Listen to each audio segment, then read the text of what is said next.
ఒక మనిషి మార్నింగ్ 5 o'clockకి లెగుస్తాడు. లేచాక రన్నింగ్కి వెళ్తాడు, స్టెప్స్ కౌంట్ చేసుకుంటాడు, హెల్తీ ఫుడ్ తింటాడు అండ్ వామ్ వాటర్ తాగుతాడు. ఆల్కహాల్, స్మోకింగ్, డ్రగ్స్ ఇవన్నిటికి దూరంగా ఉంటాడు. ఇవన్నీ ఫాలో అయ్యి నేను అన్ని కరెక్ట్గా చేస్తున్నాను, నేను హెల్తీగా ఉన్నాను అనుకుంటాడు. బట్ తను చేయనిది అండ్ తన కంట్రోల్లో లేనిది ఒకటి ఉంది. అదే తను పీల్చే గాలి. Sugar, junk foods, bad habits ఇవన్నీ తను అనుకుంటే అవాయిడ్ చేయగలడు. బట్ ఊపిరి పీల్చుకోవడం అయితే అవాయిడ్ చేయలేడుగా. పీల్చే గాలిలోనే పాయిజన్ ఉంటే ఇంకా తను ఎన్ని చేసి ఏం యూస్ చెప్పండి. ఇండియాలో చాలా సిటీస్లో జరుగుతుంది ఇదే, ఎయిర్ పొల్యూషన్.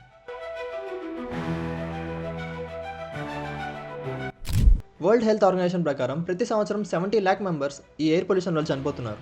కేవలం ఇండియాలోనే ప్రతి సంవత్సరం 16 లక్షల మంది ప్రాణాలు కోల్పోతున్నారు. అసలు ఏంటి ఎయిర్ పొల్యూషన్? అన్నిటికన్నా ఎక్కువ ఇండియాలోనే ఎందుకు ఎయిర్ పొల్యూట్ అవుతుంది అండ్ దీని నుండి మనల్ని మనం కాపాడుకోవాలంటే ఏం చేయాలి? ఇవన్నీ ఈ వీడియోలో చూద్దాం. జనరల్గానే మన అట్మాస్ఫియర్ ఎయిర్లో చిన్న చిన్న డస్ట్ పార్టికల్స్, గ్యాసెస్ ఉంటాయి. బట్ ఎప్పుడైతే ఆ డస్ట్ పార్టికల్స్ అండ్ గ్యాసెస్ మన హెల్త్ని ఆర్ ఎన్విరాన్మెంట్ని డ్యామేజ్ చేసే లెవెల్లో ఉంటాయో అప్పుడే ఆ ఎయిర్ని పొల్యూటెడ్ ఎయిర్ అని అంటాం. మనం మాట్లాడుకునే చిన్న చిన్న డస్ట్ పార్టికల్స్ లిక్విడ్ డ్రాప్లెట్స్తో కలిస్తే ఒక మిక్చర్ ఫామ్ అవుతుంది. దీన్నే సైంటిఫిక్గా పర్టికులేట్ మ్యాటర్ అని అంటాం. దీనితోడు ozone, sulphur dioxide, nitrogen dioxide, carbon monoxide వీటన్నిటి రీడింగ్స్ని బట్టి ఎయిర్లో పొల్యూషన్ మెజర్ చేస్తారు. ఈ పర్టికులేట్ మ్యాటర్ ఎంత చిన్నగా ఉంటాయంటే మనం ఊపిరి పీల్చుకున్నప్పుడు మన లంగ్స్లోకి అండ్ మన బ్లడ్ స్ట్రీమ్లోకి ఎంటర్ అయ్యి హార్ట్ అండ్ లంగ్ డిసీజ్ రావడానికి కారణమవుతాయి. ఈ పర్టికులేట్ మ్యాటర్ డయామీటర్ బట్టే వీటి 2 typesగా డివైడ్ చేశారు, PM2.5 అండ్ PM10. PM అంటే particulate matter. PM10 diameter 10 micrometres or అంతకన్నా తక్కువ ఉంటుంది అండ్ PM2.5 పార్టికల్స్ది 2.5 మైక్రోమీటర్స్ ఆర్ అంతకన్నా తక్కువ ఉంటుంది. ఈజీగా అర్థం అవడానికి మన ఒక వెంట్రుక ఎంత సన్నగా ఉంటుందో దానికి ఒక 3000 times ఎక్కువ సన్నగా ఉంటాయి. చెప్పాలంటే PM10 అండ్ PM2.5 రెండు మన కంటికి కనిపించవు, అంత చిన్నగా ఉంటాయి. బట్ PM10 పార్టికల్స్ని మనం వింటర్లో లిక్విడ్ డ్రాప్లెట్స్తో కలిసి ఒక షీట్ లాగా ఫామ్ అవ్వడం చూడొచ్చు, హేజ్ ఆర్ స్మాగ్ అంటాం. ఇప్పుడు మనం ఇండియాలో ఎయిర్ పొల్యూషన్ ఏ రేంజ్లో ఉందో చూడాలి అంటే WHO గాల్లో ఈ పర్టికులేట్ మ్యాటర్ ఎంత ఉండొచ్చు అనే దాని మీద కొన్ని గైడ్ లైన్స్ పాస్ చేసింది. దీన్ని మైక్రోగ్రామ్స్ పర్ క్యూబిక్ మీటర్ కింద మెజర్ చేస్తారు. PM2.5 particles yearly average 5 micrograms per cubic మీటర్కి దాటకూడదు అండ్ PM10 వచ్చేసి 15 మైక్రోగ్రామ్స్ పర్ క్యూబిక్ మీటర్ దాటకూడదు. బట్ ఇండియా ఈ గైడ్ లైన్స్ని ఫాలో అవ్వదు. ఇండియన్ గవర్నమెంట్ సజెషన్ స్టాండర్డ్స్ని ఫాలో అవుతుంది, అదే national ambient air quality standards. దీని ప్రకారం PM2.5 particles 40 micrograms per cubic metre దాటకూడదు అండ్ PM10 వచ్చేసి 60 మైక్రోగ్రామ్స్ పర్ క్యూబిక్ మీటర్ దాటకూడదు. బట్ షాకింగ్ విషయం ఏంటంటే ఇండియాలో పొల్యూషన్ WHO స్టాండర్డ్స్కి అండ్ ఇండియన్ స్టాండర్డ్స్కి రెండింటికన్నా చాలా హైగా ఉంటుంది. Literally everyday 250 micrograms per cubic metre record అవుతుంది. ఇది ఎక్స్ట్రీమ్లీ డేంజరస్.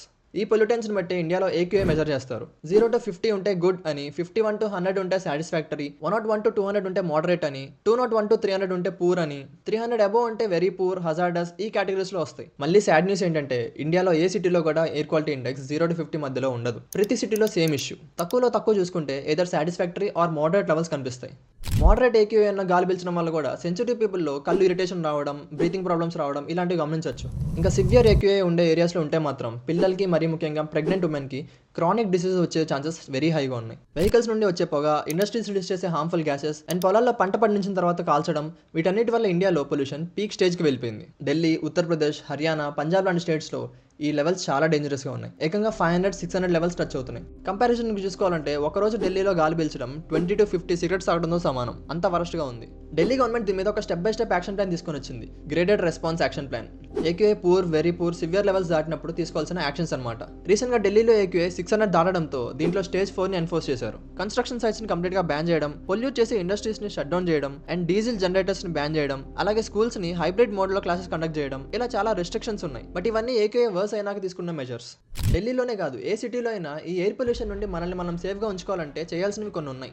డైలీ AQIని మానిటర్ చేసి ఓన్లీ మ్యాండేటరీ అయితేనే బయటికి వెళ్ళాలి. పొల్యూషన్ ఎక్కువ ఉన్న టైంలో అవుట్డోర్ ఎక్సర్సైజ్ అండ్ రన్నింగ్ చేయకుండా ఉండాలి. మెయిన్గా N95 మాస్క్ యూజ్ చేయాలి. ఈ మాస్క్ని ప్రాపర్గా సీల్ చేస్తే చాలా వరకు PM2.5 పార్టికల్స్ మన బాడీలోకి ఎంటర్ అవ్వకుండా ఆపచ్చు.